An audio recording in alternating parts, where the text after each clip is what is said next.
It's the Elsa Kurt Show with Clay Novak. Serving up trending news and conservative views. Brought to you by the Elsa Kurt Collection.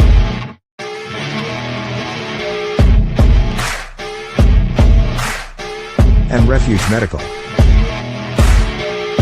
And now, it's time for the show.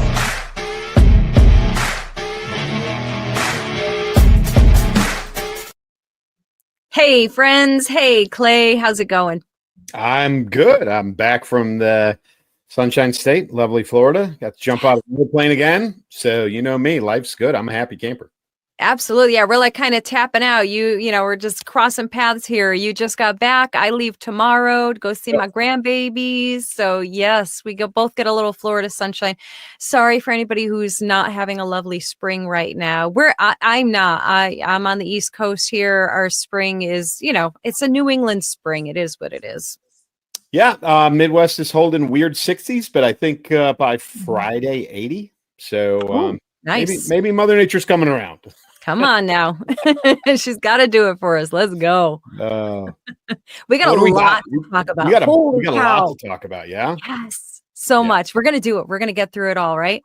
Okay. All right. Well, we'll roll through it. I think this will be a great show for the audience. Lots to talk about. Yep. And we'll get started right after this when we stay. Hey folks, Clay Novak here, author of the novel Keep Moving, Keep Shooting. So what I've got here is the Boo Boo 2.0 basic first aid kit. This is the one that you throw in your glove box, throw in the trunk of your car, keep in the house. It's got Band-Aids, antiseptic wipes, those kinds of things for scrapes and cuts, and some, more significant. There is a tourniquet in here. But Boo Boo 2.0, this is the kit that you need all the time. Again, refugemedical.com. You can find it there. Use the discount code KMKS at checkout. Get yourself 10% off. Refuge Medical, not only buy their equipment, but get their training. Refuge Medical offers training as well. Ready to refresh your vibe? The Elsa Kurt collection has everything from page-turning reads to eye-catching fashion, guaranteed to add a little sunshine to your season. But that's not all. Love a good book? Elsa's got your next favorite read waiting just for you. Don't miss Elsa's Amazon affiliate store, filled with hand-picked beauty treasures, home must-haves, and daily essentials. It's like a personal shopping spree made easy. Make this spring your season. Shop the Elsa Kurt collection today and let the fun begin. Well, then, I just got caught looking at my phone here. Can you see? No. So I just tattletaled on myself. I'm looking because one of those breaking news things came up, and anytime that happens, I'm like I'm like Pavlov's dog. I see breaking news. I'm like, I have to look at it. They need to stop because it's not always breaking news, but they do it because they know people like me are going to be like, what? I will. And nothing too dramatic. Okay. Yeah. Nah. But that's a good prompt. Tuesday. Yeah. 4:30 on the East Coast. Yes. Tuesday is when we're recording this week. Again, Elsa's traveling tomorrow, so we're recording a little bit early, but it's Tuesday. And we are well aware so much could happen between this moment and Thursday evening when you guys watch the show. So please don't come yelling at us in the comments. Come on now. Be kind. Be kind. We've got stuff to do, but we want to also hang out with you guys and share what's going on during the past week. So that's right. I mean, that's kind of what it is. We're kind of doing the review. So you don't have to watch all of the news and read all of the things. We're just wrapping it all up in a Clay and Elsa bow for you. 60 He's knocking it out. That's right. That's right. Oh my goodness. Well, we could start right off the bat with this one. This one, boy, oh boy, this one makes my blood boil. I mean, what doesn't make my blood boil when it comes to reading and watching mainstream media, the alphabet stew of media organizations that just take a big fat lie and run with it. And this is kind of woven in throughout probably almost every topic, right? I mean, I'm looking at the side here with all our topics listed, and it's like it's kind of a theme all around. So if you haven't heard, and depending of course where you're hearing things from, there was a false claim of a Salvadorian migrant, illegal alien, mistakenly deported, which has been loudly, clearly, emphatically debunked by the Trump administration. And I know that there are people who go, oh, well, the Trump administration debunked it. No, don't believe it. I mean, we don't care what you believe or not. There is truth, and then there's your feelings. This is the truth, right? And we can have it right from, what's his name? Stephen Miller's mouth right here. Deportation order that was valid which meant that under our law, he's not even allowed to be present in the United States and had to be returned because of the foreign terrorist designation. This issue was then, by a district court judge, completely inverted, and a district court judge tried to tell the administration that they had to kidnap a citizen of El Salvador and fly him back here. That issue was raised to the Supreme Court, and the Supreme Court said the district court order was unlawful, and its main components were reversed 9-0 unanimously, stating clearly that neither Secretary of State nor the President could be compelled by anybody to forcibly retrieve a citizen of El Salvador from El Salvador, who again is a member of MS-13. So now at the beginning of that, President Trump was very President Trump and calling out CNN and basically, I forget exactly what he said, but the nutshell of it is, you're a bunch of big fat liars and you make stuff up, but here's the truth for you. And and there was a lot more to that, actually. If you need to see the whole clip, you can find it very easily. And he, really spelled out the whole progression of what happened, right? Yeah, and we talked about this very briefly last week, but I mean, that was a great, very, very clear explanation. And what was a little bit hard at the beginning to understand is that guy has had a deportation order since 2019, right? This is not like something that just happened 3 months ago or just since President Trump was elected. That order has been in place through the entire Biden administration until now. So it finally got enforced.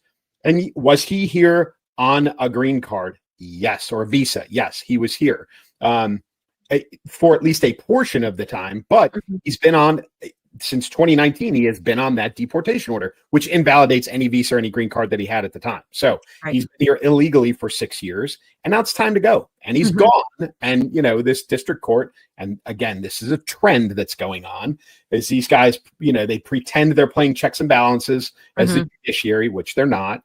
And stepping in and saying, oh no, we got to bring this guy back. We have to bring him back to run him through the judicial system here. No, absolutely not. Right. And, so the part that really yanks my chain is when I go against my rules and I look in the comments section. So I posted this video along with my own little commentary on my social media platforms. And as expected, there were people, illegal alien sympathizers jumping in the comments. Well, you're completely wrong. And that's not true at all. And, the Trump administration is lying and that whole thing is a lie. So here's the thing. The president of El Salvador was sitting there confirming all of this. You're going to tell me he's wrong? Like, better, you sitting on your couch with your Cheetos. I mean, I don't know what you're doing really, but come on now. Let's just stop being stupid. If you want a MS-13, these are rapists, murderers. They are truly evil, bad people. If you want them to stay here so bad, have them stay at your house. Not going to be my problem. Yeah. Come on now. I mean, designated as a terrorist organization, right? Because of the violent criminal activity, that's involved in what they do, and this guy was clearly a part of it, and you're right. There are people that will say that this is wrong and this is this and this is that. Yep. My bigger question on top of all of this is this, lower level judge, when you're overturned by the Supreme Court 9-0, not a single one of those judges dissented, not one.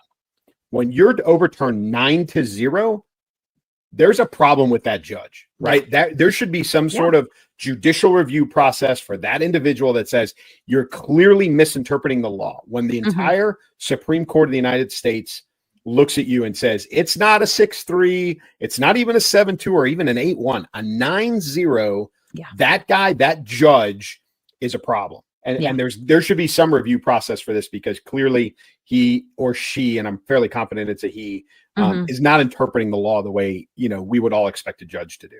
Right. Yeah. And by the way, Stephen Miller said that the DOJ saboteur, as he called him, that is essentially leaked this false information to the media.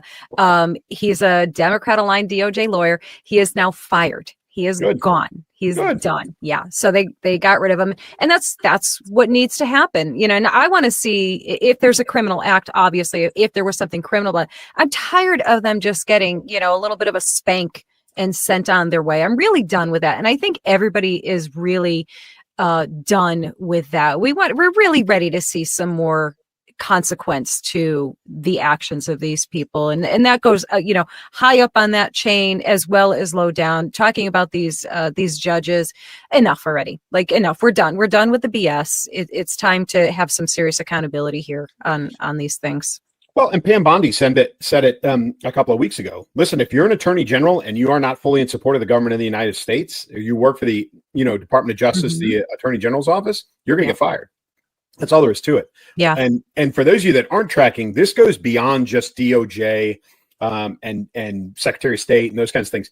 So the commander of the U.S. base in Greenland, female colonel from the Space Force, so she refused to, in every military unit in the country and around the world, U.S. military unit, it has a board on the wall that has the chain of command. Starts with the president, goes to the SecDef, goes to the service secretary, goes to the chief of staff of that service, probably has a chairman on there, and then all the way down to whatever local level you've got.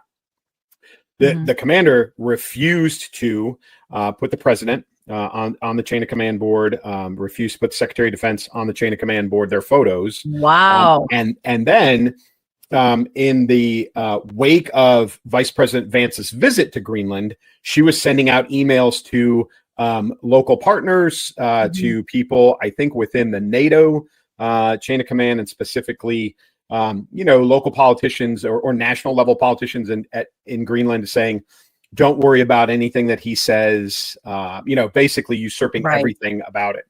They fired her.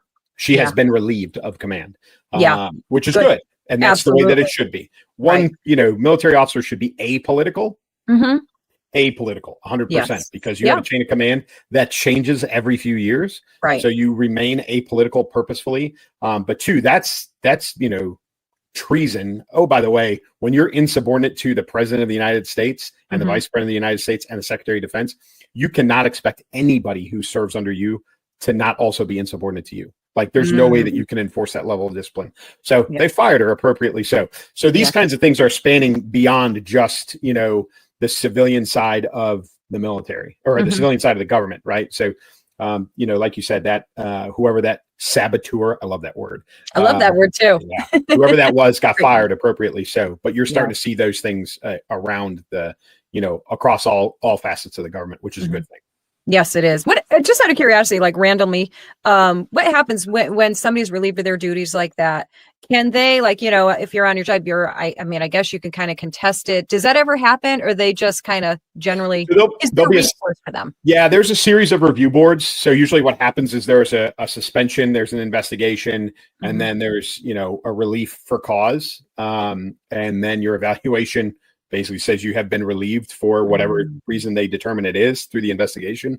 But at that point, especially at a senior level, they will actually go through a review of your conduct of service. So like, if they think it's severe enough, like her conduct was severe enough, they could go back and actually, prosecute her under Uniform Code of Military Justice, reduce her in rank potentially. There's a lot of recourse that could happen in there for her. Probably what will happen is she was fired. She will get, retired immediately and be sent away, and she'll be done. Her career is over with one way or the other. Sure. But she may just, be packing her bags and really on her way home from Greenland, probably stop by Washington, D.C. to sign out and then go into her civilian life. Wow. Yeah. Well, it is great across the board to see the consequences to the actions. I mean, you're seeing it with, everything from college universities that are refusing to, change their DEI policies and all of those things. You're seeing the consequences, funding being withheld, and these judges and military leaders that are not toeing the line and doing their damn job. There's another one. There's another one? I'm guilty of looking at my phone too. Top advisor to Secretary Hegseth, Dan Caldwell, placed on administrative leave by Department of Defense for unauthorized disclosure of information amid an investigation into Pentagon leaks. Oh, so again, same thing. So he leaked information, and I don't know exactly what it is. Looks like he, he let some people know some things they weren't supposed to know, and now he's been put on administrative leave, and he will probably be, national security information, blah blah blah. So listen, they're holding folks accountable pretty quick, like yes. And with this administration in particular, because there are so many bad actors who try and sneak their way in or have already snuck their way in, that they have to be rooted out, essentially immediately, because they our word that we like, again, so many saboteurs that want this administration to fail. And what a disgrace that at the sake of your country. It's just mind-blowing to me and disgusting. Yeah. And I'd love to see them all locked up for it. It's treason, it's traitorous, it's disgusting and unacceptable. And so we've got, unfortunately, on both sides of the aisle, shifting to a new topic, we've got some political violence going on. Yes. And again, you and I have talked about this multiple times. There's no excuse for this in any way, shape, or form. Whether you look at the Tesla stuff with Musk, no matter what it is, there's an uptick in political violence, and we had a bit of it the other night in Pennsylvania. Yeah. For those of you that haven't seen this, the man arrested, his name is Cody Balmer. He's 38 years old from Harrisburg, PA, but he jumped the fence to the governor's mansion in Pennsylvania, made some homemade incendiary devices, and while Governor Shapiro and his family were in the residence, he lit the place on fire. And there is some serious damage to the dining room. There's a piano. Like there is the section of the house. Thankfully, the Harrisburg Fire Department was spot on, and they had it together. They saved the rest of the mansion, but millions of dollars of damage. And they arrested this guy. They don't, quote unquote, they don't know his motivation. But listen, you jump. Yeah, his motivation was he said, "I hate the guy," and Now, the fear, though, is Governor Shapiro is Jewish, and it was the first night of a holiday. Right. So it could be a hate crime in that sense. They think it's more politically motivated, but it could be either or it could be both. Right. But regardless, folks, we've been talking about this for months now. This kind of stuff, the rhetoric from all of our leadership's got to stop. Yeah. Because that's what motivates this kind of stuff. Yeah. And, again, disgraceful to me, and such a sad reflection of the times and the world that we're in. The assassination attempt of President Trump. Well, he wasn't president yet, but at that time, two attempts. That should have been. And shame on that Biden administration, because they had the power at that time to set the tone. And of course, they've already, Pandora's box, we all know Pandora's box has been opened. It is wide open. We talk about this often on the podcast because it is such a prevalent issue. The mental health, decline of mental health in people that is fueled by media, by the politicians, all of these things, and that are leading these people to believe that it's okay to do these things, because they kind of believe they have this free reign to go buck wild, because that's what they've been doing for so long now. But still, really, shame on them, shame on the media. And that's such a weak term. I mean, it's more than shame on there. It's so bad. It's criminal what they're doing, and they're inciting in people. And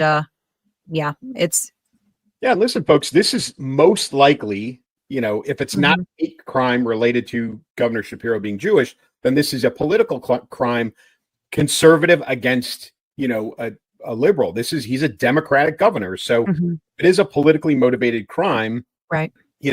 This is not Elsa and I bashing. This is, one side. This is a conservative, right? Yeah. This is wrong. I don't care what color it is, red or blue. I don't care if you're an elephant or a donkey. It's wrong. Right. But it's the narratives that are out there. And there was a young man too, name not released, I don't think, because he's 17, who, I don't know if you saw this, killed his parents. As part of a potential assassin. And I don't know how it's all interwoven, but a potential assassination plot against President Trump. Yeah. Listen, people don't, some people do come up with these ideas just out of some craziness, but everything that's out there, whether it's by political leadership or whether it's by the the media, this stuff's got to stop. I mean, just the narratives, all of the rhetoric has just got to come to an end. Yeah. Yeah, and it's so orchestrated. You know, the phrasing, the terms that they use, and you know, some people with, you know, much more ability and time on their hands than than we have made these compilations of these videos of these leaders and media personalities repeating the same mantras over and over again, which is, you know, fight. We don't let them rest. You know, don't back down. We have to fight. We have to fight. And it's this Disrupt their dinner. Yeah. Interrupt their dinners, you know, stop them in the street, all of these things. And they are literally calling for violence. It's their dog whistle for mentally ill people who perk right up at that and think they're being spoken directly to, like, oh, you want me to go do that? Okay.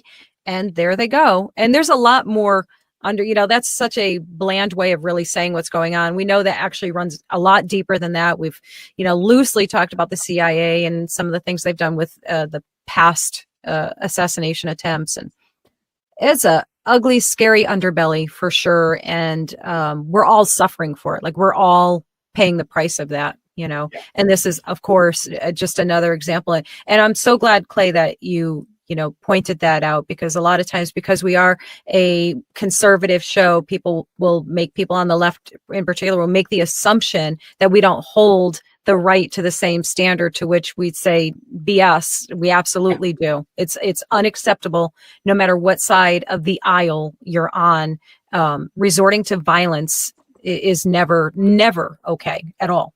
No, that's not how our process works. And yes, it's become way too commonplace in a number of ways and for a number of reasons, incited by a number of people. And it's all got to stop because, we're probably, we are approaching a tipping point where, it's going to escalate to the point where we can't stop it or won't stop it. And that's, that'll be the downfall of this whole thing. I don't know how far away that is, but we've got to get things under control now before it gets out of hand. Yeah, absolutely. Absolutely. Speaking of things that seem to be out of control, Clay. Listen, I owe you on this one. I do. So, folks, I fell victim to all the stuff that we're talking about, right? Everything that's in the mainstream media has painted this awful picture about aircraft accidents, in the United States, and how they're out of control, and there's massive numbers, and it just feels that way, right? We had the helicopter crash in Hudson, and et cetera, et cetera. And I was like, man, what is going on with all of this?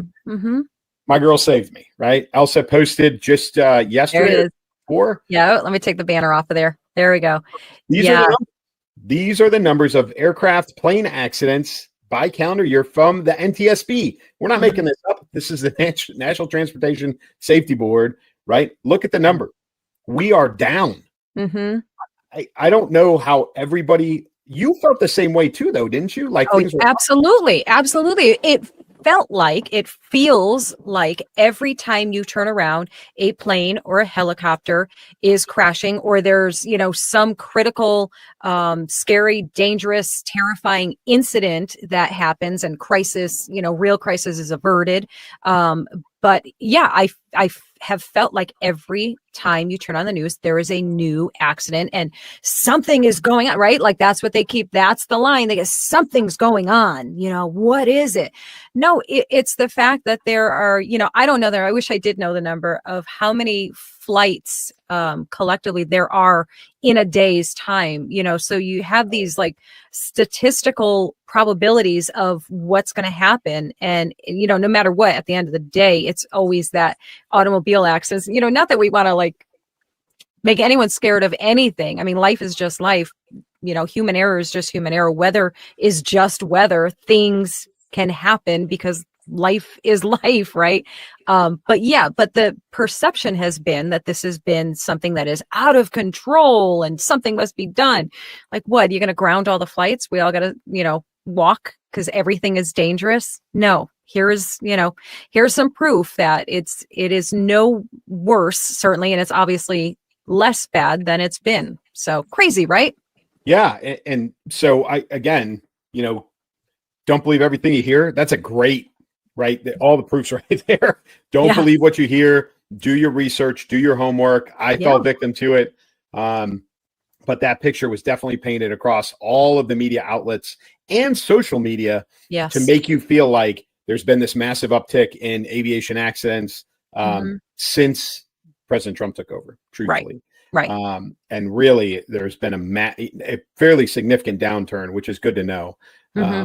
And so, folks, statistically, it's still much more dangerous to drive a car than it is to get in an airplane. Right. And that's not to downplay the incidents and the loss of life. I mean, really, really tragic, crazy accidents. The Hudson River helicopter crash, that one to me, watching that video, was so shocking in that, like, it fell apart like a toy, right? Like the tail fell off, the back end fell off, the rotor came flying off. Like, it just broke apart like a child's toy. And that to me was so horrifying to even imagine.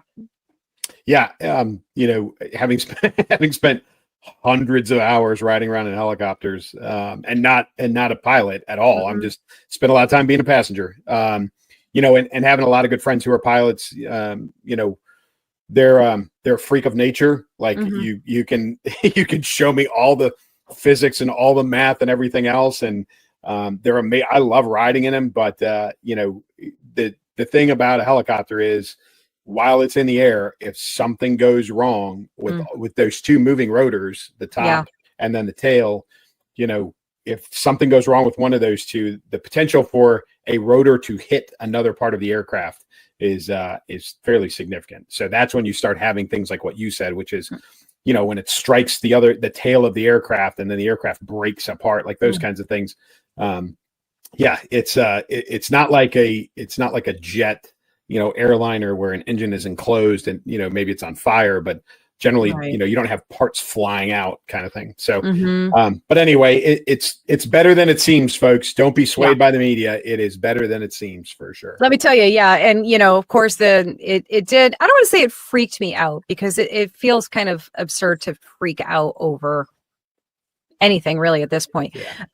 Right. But yeah, I mean, I can definitely admit, getting ready to fly out tomorrow, and I travel every month to go see the grandkids, and yes, the more you travel, the more the odds start to stack against you, so yeah, it does get in your head a bit. But then the flip side of it is, you just have to live, you have to do the things that you do, and you can't function in fear of everything. You can acknowledge it, that it's there, and that it's real, but don't let it stop you. And I think really, like, the biggest lesson really is the one you said, Clay. Like, don't believe everything you read. Question everything. Do your own research, and that includes when you listen to us. Don't take everything we have to say as the letter of the law. Go look it up, question it, doubt it, and then come back and tell us that we were right. Make sure you do that. Okay. But yeah, you have to. And now, with Clay and I talked it off air a little bit, and I think we mentioned it even last week, talked a little bit about AI chat. For me, Chat GPT, especially in particular, that's kind of the one I go to for stuff. But, learn how to use it, learn how to input prompts and questions and get the answers. It can find them in seconds, mere seconds. You can get the answers to your questions. And, and a little segue, you can also do really fun things with Chat GPT, like this. I mean, come on, how cute is that? And yes, you guys are going to ask, I know in the comments, you're going to say, why is there a dog there? You guys don't have a dog on this show. It's because I think my Chat GPT got so sick and tired of me repeatedly asking it for refinements. Like, number one, I wanted that sucker to make my face a little thinner. I mean, rude, but it got tired of me, and it put this dog in. So now we have a dog mascot. I don't know. So yes, so you can actually, you can use it for really useful things, or you can just have some fun with it. I can promise you, I use it for incredibly useful things. I have 1,000,001 questions a day that I must have the answer to. And so, if I ever showed you a screenshot of my, I actually have a folder a prompt folder called random questions. And I ask ChatGPT a million random questions a day, and I need it all explained. I tell it to bullet point the answer for me, so just in case one person ever asks me, I will have all of this information. So yes, long-winded way of saying, don't believe everything you read, or hear or read or see. Find out for yourself, right? But is it safe to travel 11 minutes into space? And oh my goodness. Oh, I have so many feelings about this, Clay. So many feelings. So, I mean, first, right off the bat, I know I have the picture. Here we go. We got the picture. Here is the crew of Blue Origin, the all-female crew of Blue Origin. Gail King, what's her name? Lauren Sanchez. Yep. Katy Perry. And I don't know who everybody else is. The two people, or who is that other person? I know two people on there are the actual rock stars of this whole thing. Operated the space. Yes. Yeah. The actual people with the actual qualifications, which are really, really impressive. I'll find them and I'll tell you what they are. But the whole thing is okay. Again, mixed feelings on this. So some cool things about it. It is the first of its kind since Valentina Tereshkova's, I think I just got that right, Tereshkova's solo mission in 1963. For that alone, very exciting, very cool in its right. Let's see what else. So the crew members, let me just talk about the crew members. Aisha Bowe, she's a Bahamian American aerospace engineer and former NASA rocket scientist. She's awesome. I mean, come on. She's the founder and CEO of STEM Board. It's a tech company focused on STEM education. She's received multiple awards for her contributions to aerospace engineering and her advocacy for underrepresented communities in STEM. So hello, Amanda Gwen? No? Yeah, Win or Nguyen. Right. Thank you. Yeah. She's a civil rights activist, Nobel Peace Prize nominee, founder of RISE, a nonprofit organization that advocates for the rights of sexual assault survivors. She has passed, or she was a significant part in the passage of a Sexual Assault Survivors' Right Act. These are very accomplished, amazing, fascinating women who, in my opinion, should have really been put front of stage for this, that would have been nice. Now, the flip side, and I think I'm going to take a spin that maybe you wouldn't expect, or maybe people watching wouldn't expect. I at first was rolling my eyes in contempt, in annoyance about the celebrity factor, in particular Katy Perry, and really just like, come on, we're going to like glam this all up and make this some kind of silly thing that you're doing. And then I paused and I gave it some more thought, and I was like, you know what? The reality in this world is that young girls are not watching women like Aisha Bowe on television and buying her books and doing that. They are watching people like Katy Perry, and they are admiring them and looking up to them. And I don't know so much about Gail King and Lauren Sanchez, but they have celebrity. Young people, young girls like celebrity. So if they're going into space and doing this whole thing, gets a young girl to say, you know what, I would like to go into space. Let me find out how I could take the steps to be able to do that. Well, STEM, that's how. And so if it serves a greater purpose, I can reserve my annoyance by the theatrics and the showiness. And we talked before about Katy Perry. What did she do again? She did something obnoxious. You said something about her with like a daisy or something. Like a daisy holding up to the 11 minutes of suborbital flight. Yeah. She came out and she kissed Mother Earth, when she got back on the ground. Listen, I'm for all of those folks out there, the thing that irritates me is that with all of the, attention that this thing has gotten, what was lost in the media was an amazing accomplishment by an amazing young woman. This past weekend was something called the Best Ranger competition, held down at Fort Benning, Georgia. I think this is like the 41st or 42nd year they've been doing this. And for those that aren't familiar, this is a competition for 2-person teams that goes for about 72 hours, and it is absolutely grueling. This is like ultimate race, like super ultra marathon kind of stuff over 3 days. It is obstacle courses. It's jumping out of planes. It's swimming. It's running. It's carrying a heavy pack. It's, navigating at night. It's shooting. It's all of these amazing things, and it's nonstop. Very few breaks over 72 hours. Okay. 52 2-person teams started this. 52. When Sunday morning rolled around, between teams that had quit or teams that had fallen so far out of competition, they cut it down to 16. Okay. And 16 52. Wow. Out of 52, 16 teams made it through Sunday morning. It's kind of like golf, right? But 16 teams finished. Yeah. The 14th place, and listen, finishing alone is an incredible achievement. The 14th place team had the very first female competitor to ever compete, and she finished. And her name is Lieutenant Gabrielle White. She's stationed at Fort Benning, Georgia. And that right there, the fact that she finished, not that she even started or competed, is amazing. Her level of physical fitness, she could take, and everybody's talking about Hegseth and SecDef and doing PT with units. She would drag him through the mud. Like he couldn't keep up with her if he tried. That's right. Awesome. So that right there, that's the story that should be in the news. Truthfully. Yeah. Sorry, folks. If you want a great accomplishment by a great female, that's the one. Gabrielle White, Best Ranger Competition, 2025, Fort Benning, Georgia. Look it up. She is an amazing human being. My hat's off to her. That's awesome. That's so cool. Yeah. And if anybody's like me, I know plenty of you been out there and you did that Warrior Dash, or I think there's a whole bunch of other ones. That's the one Spartan I did many years. Yeah. All of those things. Take that, put it on steroids, multiply it by 1,000, and maybe, so comparing those things is crazy. Crazy. Yeah, there, again, super cool for them. What a wonderful experience that they got to have. Happy for them. Happy that they, oh my goodness, you weren't kidding. Because they paid yeah. I mean, happy that that something like this, was even done. Very cool and all that. Just, I don't know.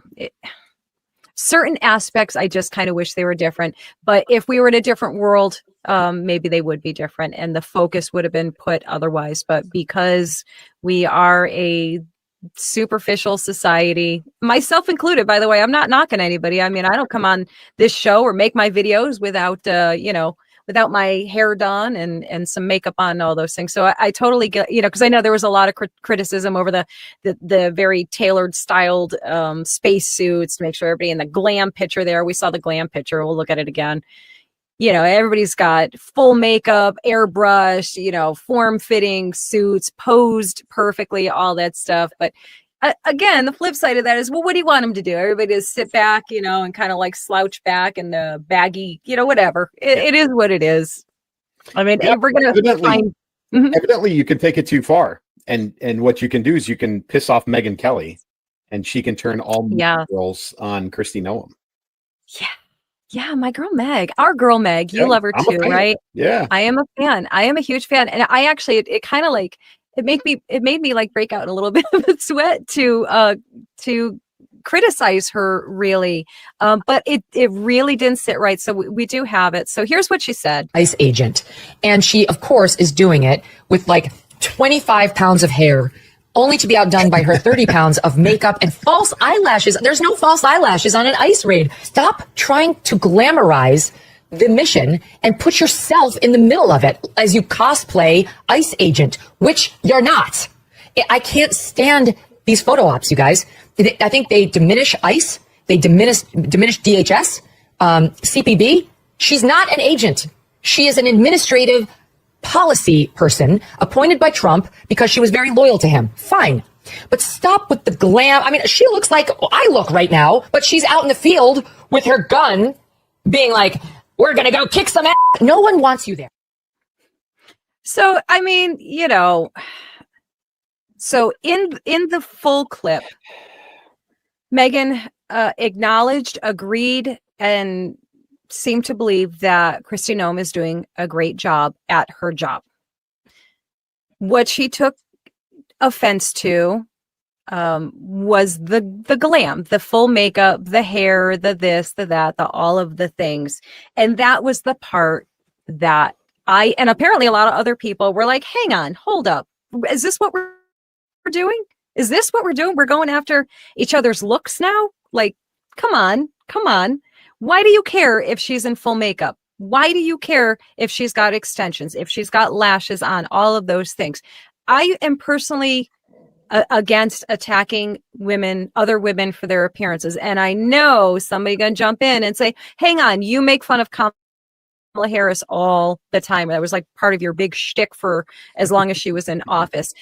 I made fun of her job performance. I didn't make fun of her laugh. I made fun of the fact that she laughed inappropriately at things. Just because I can copy the way that she laughs, I don't know what you want from me. Apparently I laugh like that anyhow, according to other people. So, it's the whole, it didn't make sense, right, Clay? It's so you're okay with her, your job performance, check, you're doing great. But I'm going to go after you because I don't like the way you look, is kind of what it came down to. She's mad about the photo ops. How do you feel about it? It was very, I said this before and you kind of laughed at me. It was very, on Wednesday, we wear pink. Oh, it's okay. Coolness. So we'll see you tomorrow. On Wednesdays, we wear pink. It was very Mean Girls. I love that you said that. Yeah. I have a couple daughters. Yeah. It's like that's, I get that. But, the reality is some of the things that Megyn said were true. Okay. Right. You can, and as somebody who's been both a commander and at that level of execution, a boss at the wrong place, at the wrong time can be very disruptive to an operation. Okay. Anytime she shows up, that there is a level of distraction that comes with it because she is the boss, right? The photo op is there, those kinds of things can be disruptive, but I'm willing to bet that whatever she did, whenever that was taken, whenever that was filmed, it was either well before or well after an operation was complete. Like she was not standing outside of a house that they were about to kick the door in and filming that thing. That's not how that happened. I know a lot of people went after Kristi Noem because she was standing there, kind of a port arms kind of a thing. And, people are like, oh, well, she's pointing the barrel at the guy next to her, blah, blah, blah, blah. Listen, anybody who's been in the military and stood in formation with weapons, we do that stuff all the time, right? If the chamber's clear and we do all the normal safety stuff, it is what it is. But so people are going to find reasons to pick at her. Here's reality. She's there. Like she's actually there. She's on the scene. Is she providing tactical oversight? No. But her being there makes it important. It makes it important to the agents. It makes them feel supported, right? Yeah. Hey, we're about, we just ran an operation or we're about to run an operation and the boss is here. Like that's a big deal. Yeah. And sure, is there a level of like, man, I wish, if some agent if this is like the fourth time that some guy or gal has been on an operation and like, oh, Kristi Noem's here again. They're like, oh my God, would she just go back to the office? But for most folks, it's a good thing. Commanders have a responsibility to advocate for their organization, which is exactly what she's doing. She's advocating for all of those agents. She is standing up there and talking about what a great job they're doing, how dangerous it is, and what they're doing on behalf of the nation. So Megyn Kelly, being the mean girl that she can be, and this is clearly a case, and again, I'm normally a fan, she's wrong on this. She to go after, Kristi Noem for her looks is bad enough, but to not understand what Kristi Noem's role is in all of this and how she's doing that, for somebody who's been in the media as long as Megyn Kelly has been, she really, really blew the analysis on this because she should know that that's what an administrator at that level does. You advocate for your organization, and that's what she's doing. Yeah. Yeah. And, and by all accounts that I have ever heard about Kristi Noem, that she is an incredibly hard worker, full all in everything that she does. She is hands-on. There are comments in the video I posted about this whole thing with my own little commentary on it. There are numerous comments in there of people from her state saying, listen, Kristi Noem is the real deal. That girl, She knows how to handle a gun, no problem. She's a rancher. Was she a rancher? I think she's a rancher. Yeah, horse. Yeah, on horseback, all that stuff. yes. So she is in many ways in her element. She is doing exactly what she's always done. This isn't new. She's not just trying to get some screen time. But yes, I mean, absolutely. If you look at it, with a different lens, these photo ops as they are, I mean, they are photo ops, and that's okay, because we as the public actually need to see. We want to see that you're out there, that things are happening. This is a way to do it.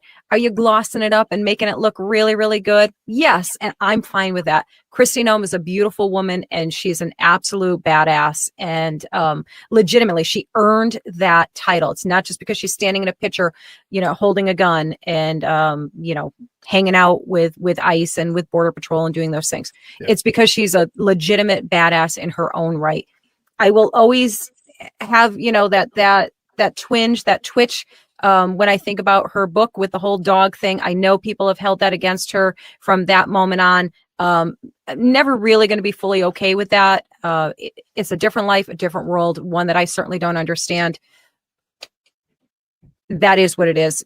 But if we're playing fair the way we should be, the only question should be, is she doing her job well? And if the answer is yes, nothing else matters. She can wear all the makeup she wants or none of the makeup. I don't care. Same thing we could say about Trump.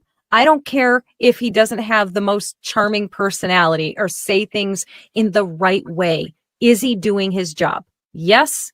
Don't care.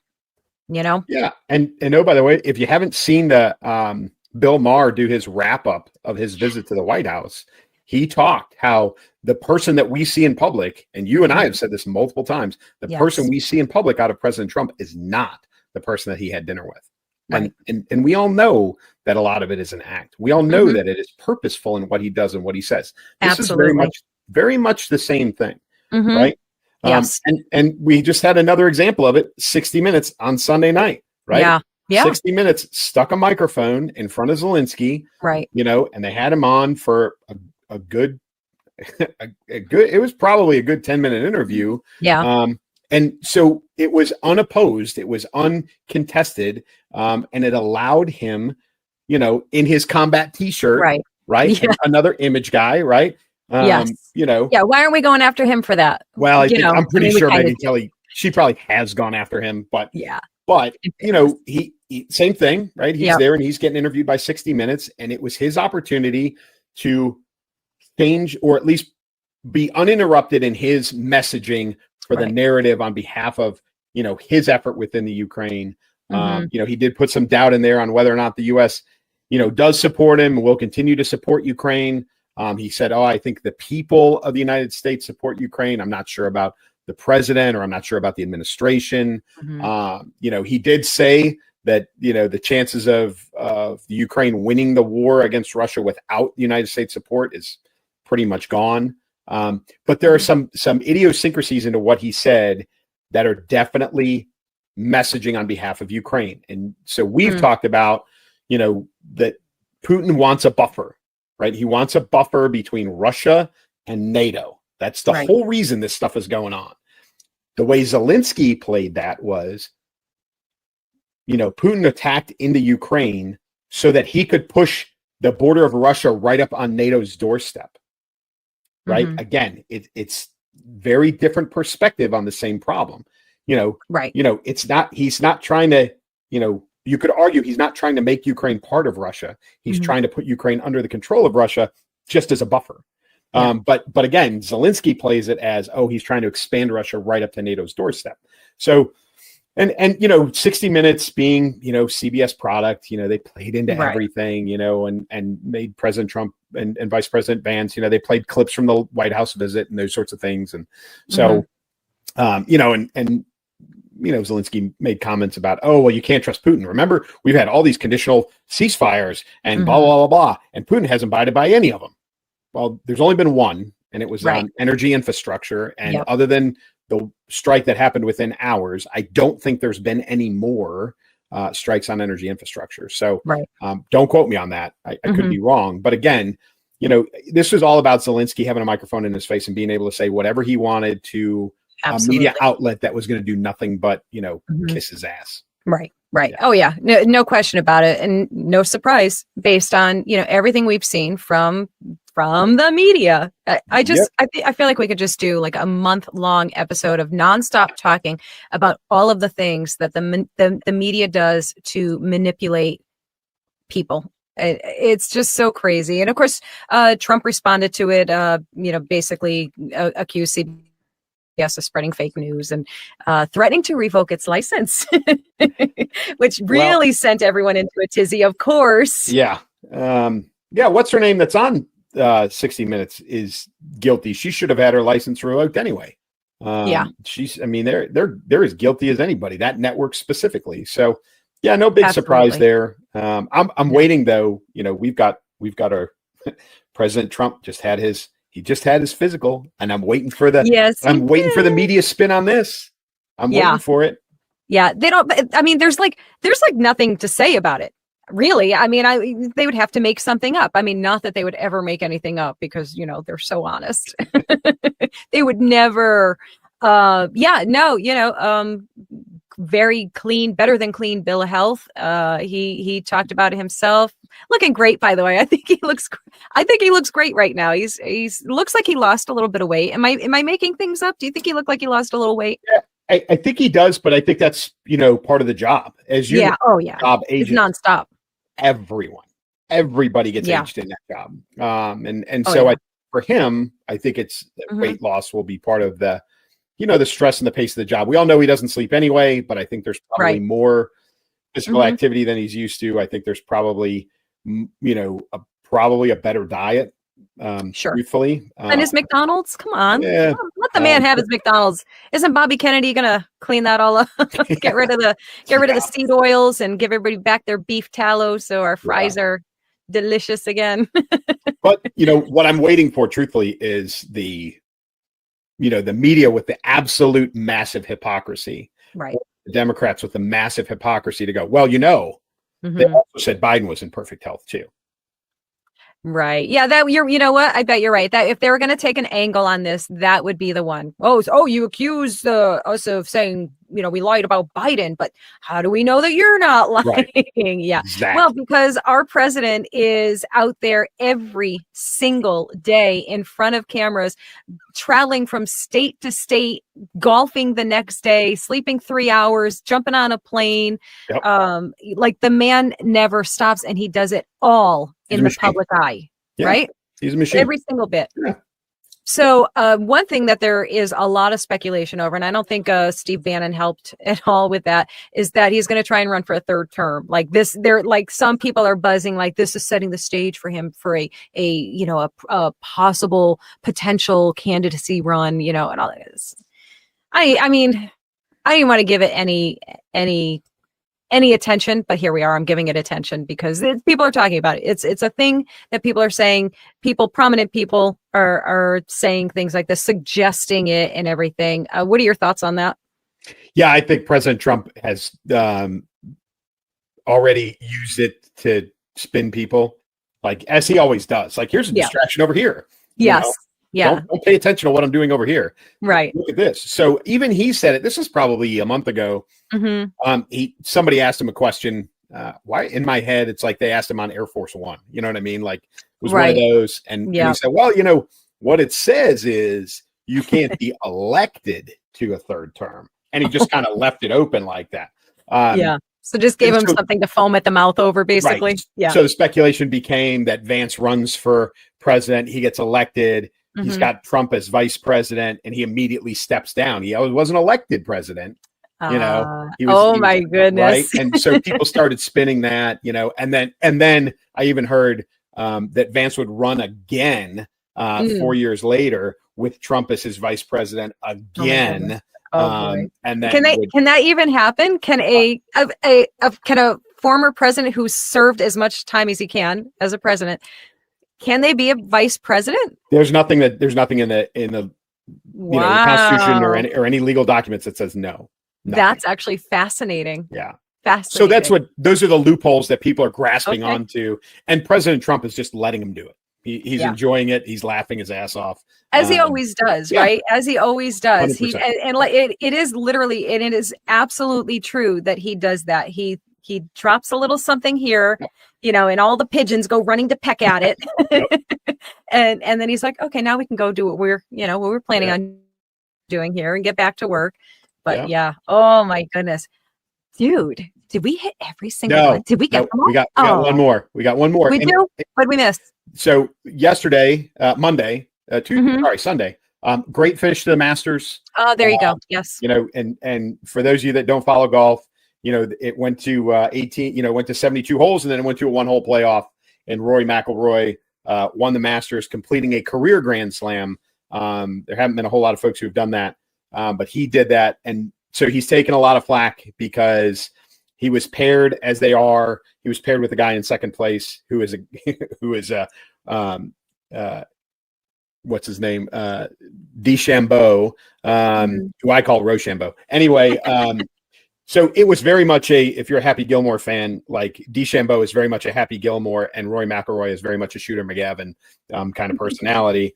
And by all accounts, Rory McIlroy did not speak a single word to DeChambeau all day long. Through 18 holes, not a single word. And golf is although people are very focused, it is a very social sport. And guys are generally very cordial to each other, even to the point where they give each other a hard time. But McIlroy said nothing. All day long. Okay, so I have to be honest with you, Clay. I absolutely had zero interest in this topic until you started saying all of that. I'm like, oh, now I must investigate.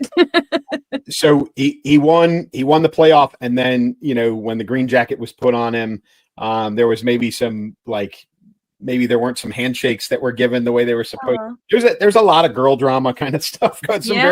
That's disappointing. Kind of drama going on at the Masters. Come on, boys.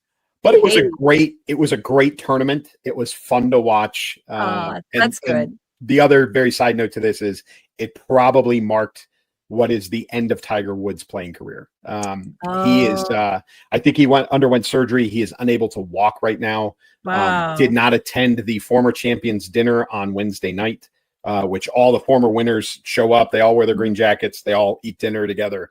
And he was not there, and he also did not attend the tournament at all. Okay. I was just going to ask you. Wait, did he play at all? He did not play at all. Didn't even show up. Wasn't even there. So a lot of folks are speculating that it is the end of his playing career. But I don't think it's the end of him being in the spotlight now. Oh, never. Never dating a Trump, right? Or a former Trump. Former Trump. Yes. Former Trump. Yeah. And most importantly, I think he does love to play with his son, Charlie. And if you've ever seen the two of them play, it's a lot of fun. Tiger's not going away, but I think his professional playing days are officially at this point over with. That's the speculation. Wow. Look at that. We closed on I know closing on Tiger Woods retiring or whatever is necessarily a good story, but it's a nice, peaceful ending to the show, right? This was technically something of a peaceful show, right? Like we had a lot of levity here today. I will let me one more thing about the Masters, and you will like this. Go for it. They do not allow any spectator, none, zero. You are not allowed to have your phone on the course. Oh, well, that makes sense. You cannot, there's no selfies, there's no filming, there's no nothing. You are supposed to go and watch golf and talk to people. Augusta says no phones, period. Wow. So when you see the galleries and all the crowd, no phones. It's like a throwback in time. Actually watching. But it's really cool. Yeah. That is actually pretty neat because, we've all seen the pictures and the videos all the time of, people at concerts or any event, and all you see is cell phones up everywhere. And people aren't just taking it in, like they're taking it in so that they can post it for other people to see. Yep. And that is the thing. So that's actually really cool that they do that. I think it's a great idea. Be cool if more sporting or more events in general could do it. Although I think it's like probably next to impossible generally. Right. Yep. But what do you think? We did it. We got them all. We hit them all. That was probably a record. But I think that might have been 8. Yeah. Yeah, that definitely. And we even like kind of had some little offshoots there. We kind of Yeah. bounced around a little bit. Yay us. Well, guys, I hope that you enjoyed this as much as we did. This was a really fun show. And tell us how much you loved our little action figures. I would love to hear your thoughts on that. And you know what? Here's a better idea. If you can, I don't know if you can, in the comments section, if you are so inclined, go ahead and post yours in the comments, because I know some of you are going to go and do it, right? There's other people. Somebody commented, I posted one I did of just myself on my page, and some meanie commented with one of those marked safe things, and it was marked safe for making a action figure of myself. I was like, ha ha ha, you're so funny. It's all good. I don't care. Can't hurt my feelings. Oh, guys, it's been a lot of fun. We look forward to coming back at you next week again with more topics, more fun, more stuff. And thanks. Listen, if you've got suggestions, ideas, things you want us to talk about, throw them in the comment section too. We would love to. We would love to. Right? In the week. Yeah, absolutely. Give us your thoughts. Throw some input at us, and that'll be really fun. So that's all I got. Clay, you send them off into the. Hey, folks, I don't know if everybody saw, but there was I made a big announcement on Saturday. For those of you that are fans of my first novel, Keep Moving, Keep Shooting, I have, 1, transitioned to a new publisher. 2, there will be a second edition of Keep Moving, Keep Shooting with a brand new cover coming out by the end of May. But more importantly, and what I think everybody who is a fan of the books is waiting for, is the sequel. The second book in the Terry Davis series, the sequel to Keep Moving, Keep Shooting, will be out this 4th of July. And the title of the book is Cross to Bear. So those of you fans, if you love a good action fiction novel, check it out. But that's the big announcement. 4th of July, Cross to Bear, Keep Moving, Keep Shooting, sequel, second in the Terry Davis series, coming out this summer. So very, very excited about that. And with that, as I always tell you, keep moving, keep shooting. Outstanding. Everyone wish Clay congratulations in the comments section. Please. Congratulations, Clay.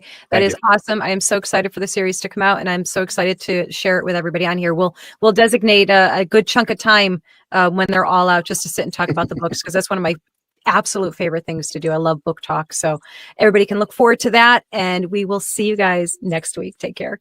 Warrior, leader, author, patriot. From ranger school to the battlefield, from the front lines of combat to the front lines of culture, retired Lieutenant Colonel Clay Novak isn't done fighting for truth. Catch him on the Elsa Kurt Show and read his no-holds-barred blog at claynovakauthor.com. Keep moving, keep shooting. If you've ever looked around and thought, this isn't normal and it sure isn't biblical, you're not alone. And guess what?